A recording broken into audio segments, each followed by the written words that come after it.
Hey class, so my video is over at Black Puritan, Black Republican, The Life and Thought of Lemuel Haynes, 1753 through 1833, John Saillant. So in summary, pretty much that article looks at Haynes' personal emancipation and his religious convictions, also him, how he acted as a Republican. Unfortunately, due to the time he was alive, most of his work was never published. However, with the works that he did publish, he argued that the curse upon Canaan is what allowed enslavement to happen under Mosaic law, which justified it.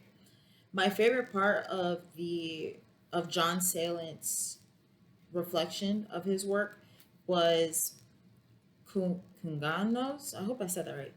Kungano's acknowledgement of being kidnapped and enslaved by those of his own complexion.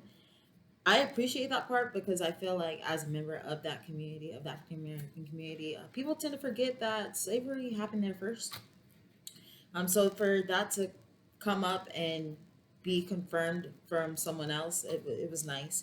And then some additional information that I found about Lemuel Haynes was that he served as a pastor for 5 congregations: Massachusetts, Connecticut, Vermont, New York, and he's mostly known for his sermon Universal Salvation.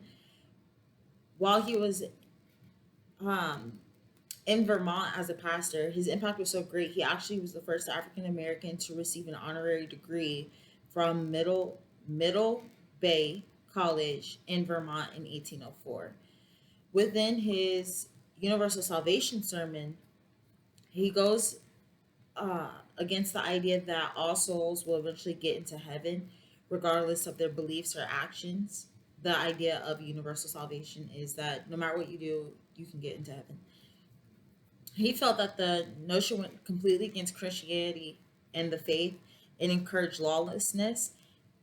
And he believed that saying all souls are saved regardless of their actions dismissed the righteous judgment of God, which I feel is very accurate because at the end of the day, the Bible does say that every tongue will confess, every knee will bow, but it doesn't say everybody's going to get into heaven. And then if you look at the New Testament, it talks about how very few actually make it to heaven.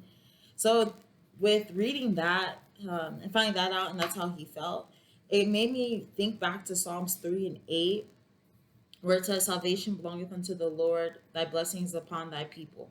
So within that sermon, he talks about how the way people get to heaven is their adherence to the will of God and to live and pretty much sacrifice and abandon their old life to follow God's new life and new plan for them. So I thought all those things were interesting, and yes, this concludes my brief.